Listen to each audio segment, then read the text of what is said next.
قال رجل أرأيت إن لم أجد إلا منية أنثى আল্লাহর রাসূল যদি এমন অবস্থা হয় যে আমার কাছে কুরবানি করার মতো কোনো পশু নাই, কোন একজন ব্যক্তি আমাকে শুধুমাত্র গরু থেকে গাভী থেকে দুধ খাওয়ার জন্য আমাকে একটা গাভী দান করেছে, আমি কি ওই গাভীটাকেই কুরবানি করব নাকি?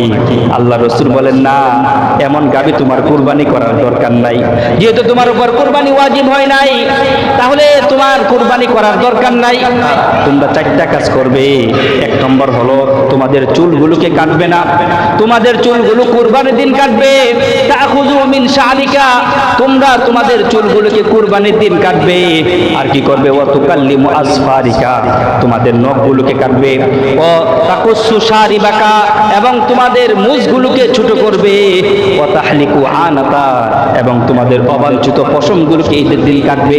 আল্লাহর রাসূল বলেন, ফাযালিকা তামামু উযহিয়াতিকা ইনদাল্লাহি আযজা ওয়া জাল, এই কাজগুলো যে করবে আল্লাহর কাছে, এই কাজগুলো করার কারণে ওই ব্যক্তির আমল নামাতে আল্লাহ তাআলা পূর্ণ কুরবানির সওয়াব তার আমল নামায় দান করবে। সুবহানাল্লাহ বলেন। আল্লাহ তাআলা কোরআনে কারিমে কোন জিনিসের যখন কসম কাটেন, এর দ্বারা উদ্দেশ্য হয় ওই জিনিসটা অনেক গুরুত্বপূর্ণ। আল্লাহ তাআলা বিভিন্ন সময় বিভিন্ন জিনিসের সূরার শুরুতে আল্লাহ তাআলা কসম কাটছেন। ওয়াদ-দুহা ওয়াল-লাইলি ইযা সাজা ওয়াশ-শামসি ওয়া-দুহাহা ওয়াল-কমারি ইযা তালাহা। এইভাবে আল্লাহ তাআলা পৃথিবীর সবচেয়ে গুরুত্বপূর্ণ জিনিসগুলোর কসম কাটছেন। আল্লাহ তাআলা সূরা ফজর, এই সূরা ফজরের শুরুতে আল্লাহ বলেন ওয়াল ফাজর, আল্লাহ বলেন ফজরের কসম। এর মানে হলো ফজরের সময়টা অনেক দামি একটা সময়, এজন্য আল্লাহ তাআলা ফজরের কসম কাটছেন। এরপর আয়াত আল্লাহ বলেন ওয়ালায়ালিন আশর, 10 রাত্রির কসম, 10 রাত্রির কসম। এর মানে হলো এই 10 রাত্রি এটা অনেক ফজিলতপূর্ণ এবং গুরুত্বপূর্ণ, এজন্য আল্লাহ তাআলা 10 রাত্রির কসম কাটছেন। পৃথিবীতে যতজন মুফাসসিরিন কেরাম আছে যারা কোরআনের তাফসীর করছেন, অধিকাংশ মুফাসসিরিন কেরাম বলেন ও লায়ালিন আশ, এবং ইবনে কাসিরের মধ্যে তাফসীর ইবনে কাসিরের এই কথাটা উল্লেখ আছে। এই লায়ালিন আশ দ্বারা উদ্দেশ্য হলো জিলহজ মাসের প্রথম 10 দিন। সুবহানাল্লাহ বলেন। এই প্রথম 10 দিনের যে 10 রাত্রি আছে, এই রাত্রির আল্লাহ তাআলা কসম কাটছেন। সুবহানাল্লাহ। এই 10 রাত্রি এবং 10 দিনের অনেক ফজিলত রয়েছে। কতটুকু ফজিলত? আল্লাহ রাসূল সাল্লাল্লাহু আলাইহি সাল্লাম হাদিস শরীফে ইরশাদ করেন, মা মিন আইয়ামিন আল আমালুস সালিহু ফিহা আহাব্বু ইলাল্লাহি মিন হাযিহিল আইয়াম, ইয়ানি আইয়ামুল আশর।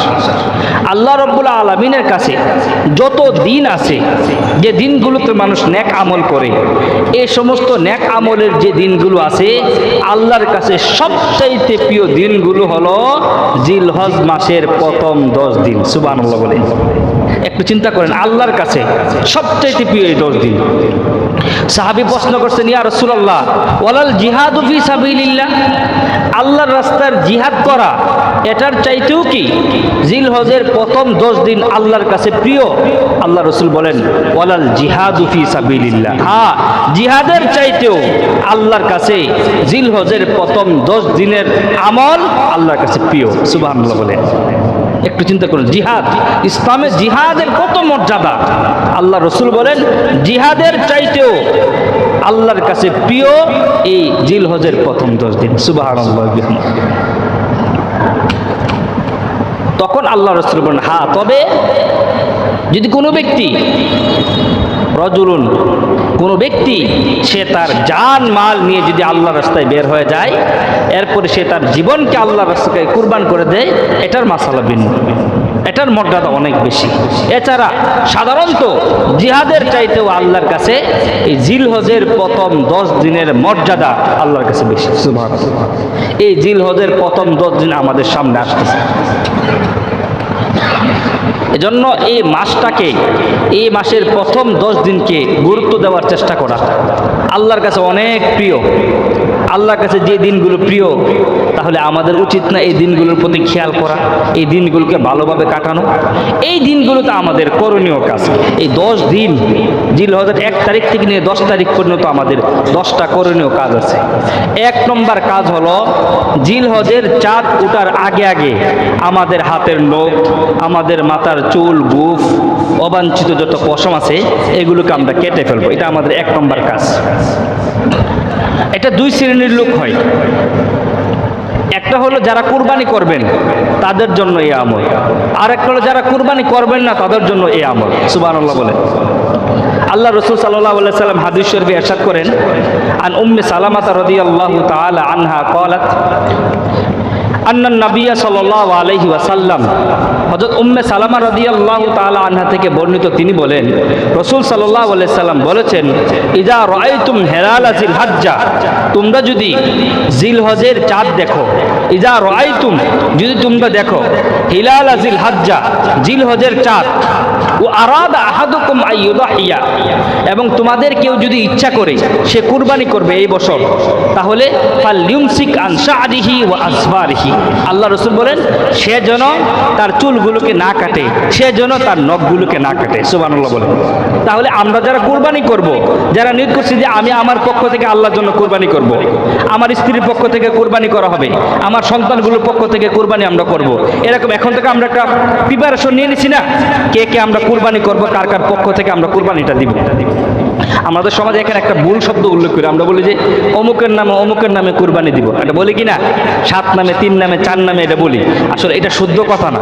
শুদ্ধ হলো অমুকের পক্ষ থেকে আল্লাহর নামে কুরবানি দিব, ঠিক কিনা বলেন? কার নামে কুরবানি হবে? আল্লাহর নামে। আল্লাহর নাম ছাড়া অন্য কারোর নামে কুরবানি করলে এই কুরবানি আল্লাহর দরবারে কবুল হবে না, এটা গায়রুল্লাহর নামে কুরবানি হয়ে যাবে। তাহলে আমরা কথাটা এইভাবে বলবো, অমুকের পক্ষ থেকে, আমার পক্ষ থেকে, আমার স্ত্রীর পক্ষ থেকে, আমার ছেলের পক্ষ থেকে আল্লাহর নামে আমরা কুরবানি করব। এই যে আমরা যারা এখন নির্ধারণ করতেছি যে অমুকের নামে আমরা পক্ষ থেকে আমরা কুরবানিটা দিব, যারা কুরবানি করার ইচ্ছা করতেছেন তাদের জন্য আল্লাহ রাসূলের নির্দেশ হলো তারা যাতে তাদের হাতের নখ, চুল ইত্যাদি এগুলো যাতে না কাটে। মানে জিলহজ যখন শুরু হয়ে যাবে, জিলহজের শুরু হওয়ার পর থেকে কুরবানি করার আগ পর্যন্ত সে তার নখ, চুল এগুলো কাটবে না। এটা হলো একটা মুস্তাহাব আমল। এই আমলটা আমরা করার চেষ্টা করবো ইনশাআল্লাহ। এটা হলো যারা কুরবানি করে। যারা কুরবানি করে না তাদের জন্য এই আমল। আল্লাহ রাসূল সাল্লাল্লাহু আলাইহি ওয়াসাল্লাম হাদিস শরীফে ইরশাদ করেন, আন্না রাসূলুল্লাহি সাল্লাল্লাহু আলাইহি ওয়াসাল্লাম قال, আল্লাহ রাসূল সাল্লাল্লাহু আলাইহি ওয়াসাল্লাম কোন একজন ব্যক্তিকে বলেন, উমিরতু বিয়াউমিল আযহা ঈদান, আমাকে আদেশ করা হয়েছে জিলহজ মাসের 10 তারিখ ঈদুল আযহাকে ঈদ হিসাবে ঘোষণা করার জন্য। আল্লাহ রাব্বুল আলামিন আমার উম্মতের জন্য এই দিনটাকে ঈদ হিসাবে ঘোষণা করে দিয়েছেন। সুবহানাল্লাহ বলেন। এই জিলহজের এই যে কুরবানির যে দিনটা আছে, এই দিনটাকে আল্লাহ তাআলা ঈদ হিসাবে ঘোষণা দিয়েছেন। এরপরে ওই ব্যক্তি ডাক দিয়ে বলেন, ফাকালা রাজুলুন আরাইতা ইল্লাম আজিদ ইল্লা মানিয়াতান উনসা, ও আল্লাহর রাসূল, যদি এমন অবস্থা হয় যে আমার কাছে কুরবানি করার মতো কোনো পশু নাই, কোনো একজন ব্যক্তি আমাকে শুধুমাত্র গরু থেকে, গাভী থেকে দুধ খাবার জন্য আমাকে একটা গাভী দান করেছে, আমি কি ওই গাভীটাকেই কুরবানি করব নাকি? আল্লাহ রাসূল বলেন, না, এমন গাভী তোমার কুরবানি করার দরকার নাই। যেহেতু তোমার উপর কুরবানি ওয়াজিব হয় নাই, তাহলে তোমার কুরবানি করার দরকার নাই। তোমরা 4টা কাজ করবে। 1 নম্বর হলো তোমাদের চুলগুলোকে কাটবে না, তোমাদের চুলগুলো কুরবানির দিন কাটবে। তাখুযু মিন শা'রিকা, তোমরা তোমাদের চুলগুলোকে কুরবানির দিন কাটবে। আর কি করবে? ওয়া তুকাল্লিমু আসফারিকা, তোমাদের নখগুলোকে কাটবে। ও তাকুসসু শারিবাকা, এবং তোমাদের মুজগুলোকে ছোট করবে। ও তাহলিকু আনাতা, এবং তোমাদের অবাঞ্ছিত পশমগুলোকে ঈদের দিন কাটবে। আল্লাহর রাসূল বলেন, ফাযালিকা তামামু উযহিয়াতিকা ইনদাল্লাহি আযজা ওয়া জাল, এই কাজগুলো যে করবে আল্লাহর কাছে, এই কাজগুলো করার কারণে ওই ব্যক্তির আমল নামাতে আল্লাহ তাআলা পূর্ণ কুরবানির সওয়াব তার আমল নামায় দান করবে। সুবহানাল্লাহ বলেন। আল্লাহ রাসূল বলেন ফাযালিকা তামাম উযহিয়াতিকা, এটাই তোমার জন্য পরিপূর্ণ কুরবানি হবে ইনদাল্লাহি আযজা ওয়া জাল, আল্লাহ রাব্বুল আলামিনের নিকট। সুবহানাল্লাহ।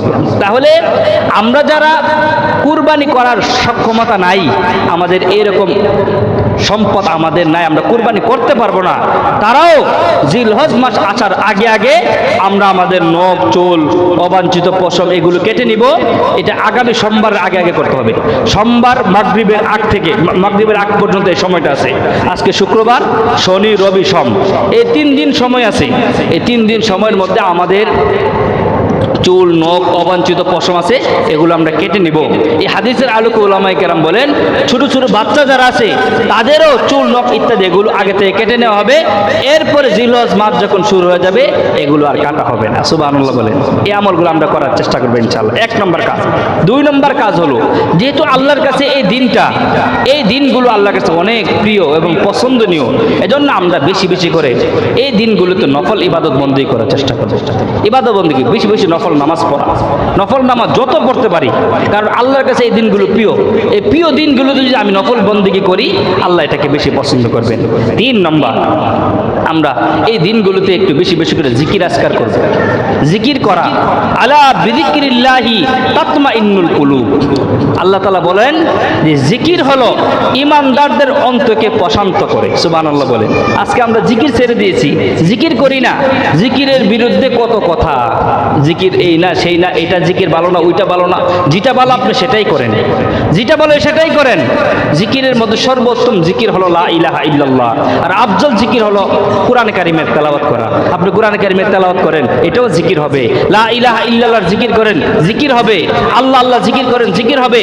সুবহানাল্লাহ, আলহামদুলিল্লাহ, লা ইলাহা ইল্লাল্লাহর জিকির করেন, এগুলো জিকির হবে। রাসূল সাল্লাল্লাহু আলাইহি সাল্লাম এই হাদিসের শেষে বলেন ফাকসিরু ফিহিন্না, ফাকসিরু ফিহিন্না, প্রত্যেকটা মানুষ যাতে বেশি বেশি করে মিনাত তাহলিলি ওয়াত তাহরিমি ওয়াত তাকবীরি, সে যাতে সুবহানাল্লাহ, আলহামদুলিল্লাহ, লা ইলাহা ইল্লাল্লাহ, আল্লাহু আকবার, এই তাসবিহগুলো বেশি বেশি করে পাঠ করে। সুবহানাল্লাহ বলে। এজন্য আমরা জিকির করার চেষ্টা করব। বুখারীর হাদিস, আল্লাহ রাসূল সাল্লাল্লাহু আলাইহি সাল্লাম বলেন আশ-শাইতানু জাসিমুন আলা কলবি বনি আদম, প্রত্যেকটা বনি আদমের অন্তরের মধ্যে শয়তান একবারে ভালো করে বসে থাকে, শয়তান একবারে দৃঢ়তার সাথে বসে থাকে। রাসূল সাল্লাল্লাহু আলাইহি সাল্লাম বলেন ইজা যাকারাল্লাহ খানাসা, যখন বান্দা আল্লাহর জিকির করে শয়তান জিকিরের কারণে অন্তর থেকে পালায়া যায়।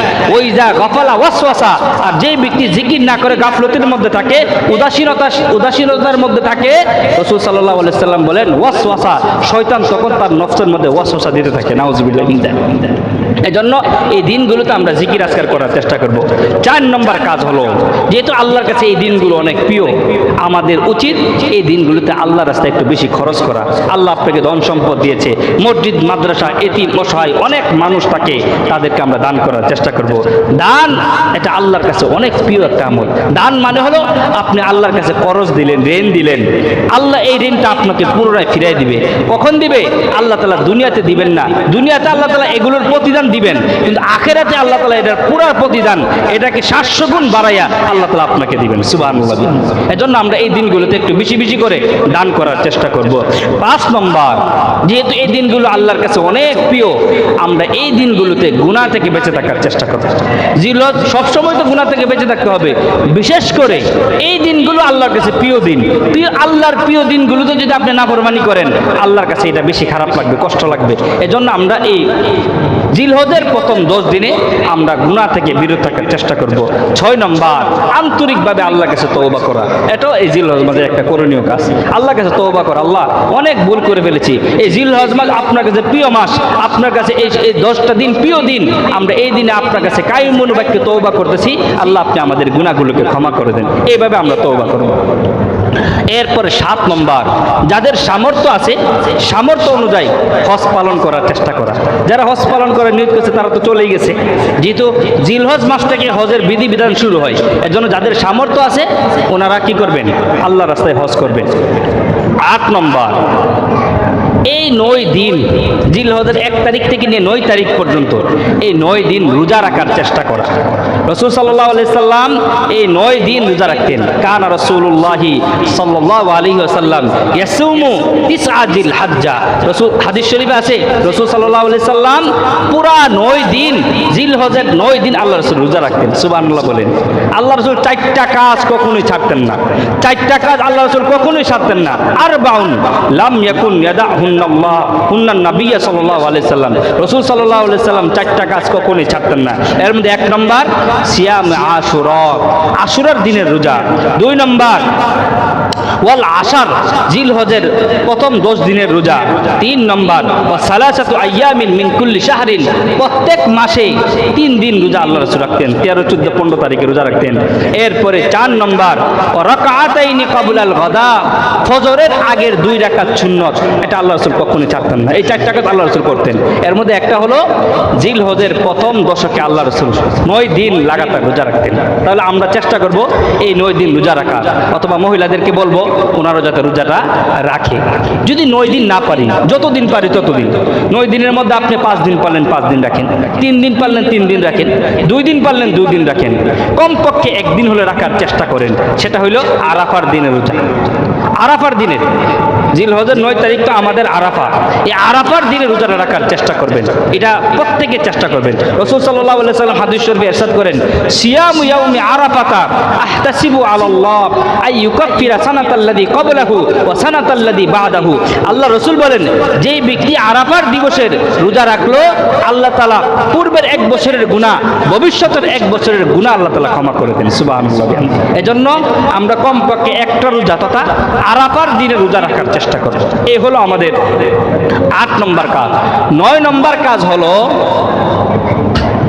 9 তারিখ থেকে নিয়ে 13 তারিখ, মানে আরবি তারিখ বলতেছি আমি, কিন্তু ইংরেজি তারিখ বলতেছি না, আপনারা উল্টা বুঝেন না। জিলহজের 9 তারিখ থেকে নিয়ে 13 তারিখ পর্যন্ত 5 দিন, এই 5 দিন তাকবীরের তাশরিকগুলো আদায় করা, এটা ওয়াজিব। এটা ওয়াজিব, এটা কোনো সুন্নত আমল না, এটা ওয়াজিব, করতেই হবে। মানে 23 ওয়াক্ত নামাজ জিলহজের 9 তারিখ আরাফার দিন ফজরের থেকে নিয়ে 13 তারিখ আসরের নামাজ শেষ পর্যন্ত এই 13 ওয়াক্ত নামাজে, প্রত্যেক নামাজের ফরজের পরে নারী পুরুষ সকলের জন্য এই তাকবীরগুলো বলা ওয়াজিব। নারীরা আসতে বলবে, পুরুষেরা জোরে বলবে। আমাদের নামাজ পড়বো, নামাজ শেষ হওয়ার পরে জোরে তাকবীরগুলো বলবে এইভাবে, আল্লাহু আকবার, আল্লাহু আকবার, লা ইলাহা ইল্লাল্লাহু, আল্লাহু আকবার, আল্লাহু আকবার, ওয়ালিল্লাহিল হামদ। এই তাকবীরটা আমাদেরকে বলতে হবে। এটা হলো ওয়াজিব কাজ। এই হলো 9টা কাজ। 10 নম্বর, যাদেরকে আল্লাহ তাআলা সামর্থ্য দিয়েছেন, সামর্থ্য অনুযায়ী কুরবানি করতে হবে।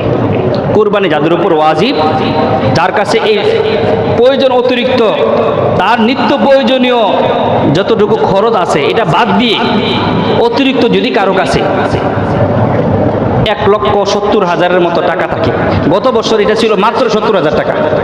70,000 টাকা থাকলে কারোর উপর কুরবানি ওয়াজিব হয়ে যেত। কিন্তু এই বছর এই যে যুদ্ধের কারণে স্বর্ণ এবং রূপার দাম বাইরে ডবল হয়ে গেছে। ডবল হয়েছে না? স্বর্ণ এখন 2 লাখ পার হয়ে 2.5 লাখ থেকে 2.5 লাখের উপরে চলে গেছে। আগে স্বর্ণ ছিল মাত্র 1 লাখ, 1,20,000, 30,000। রূপা ছিল 800, 900, 1,000, 1200। এখন রূপার দাম হয়ে গেছে 2,500-এর উপরে। এজন্য এই নেশাবের মূল্যটাও বেড়ে গেছে। কারো কাছে যদি 1,70,000 মতো এতটুকু টাকা, যদি টাকা অথবা কোনো পণ্য, স্বর্ণ, রূপা সবগুলো মিলে অতিরিক্ত যদি থাকে, এটা কোন দিন? জিলহজের 10, 11, 12, 13 এই 3 দিন যদি কারো কাছে থাকে, তার উপর কুরবানি করা ওয়াজিব। নারী হোক পুরুষ হোক, তাদের উপর কুরবানি করা ওয়াজিব। কুরবানি যদি কেউ পালন না করে, আল্লাহ রাব্বুল আলামিনের কাছে ওয়াজিব তরক করার কারণে আল্লাহর আসামি কাঠগড়ায় দাঁড়াইতে হবে।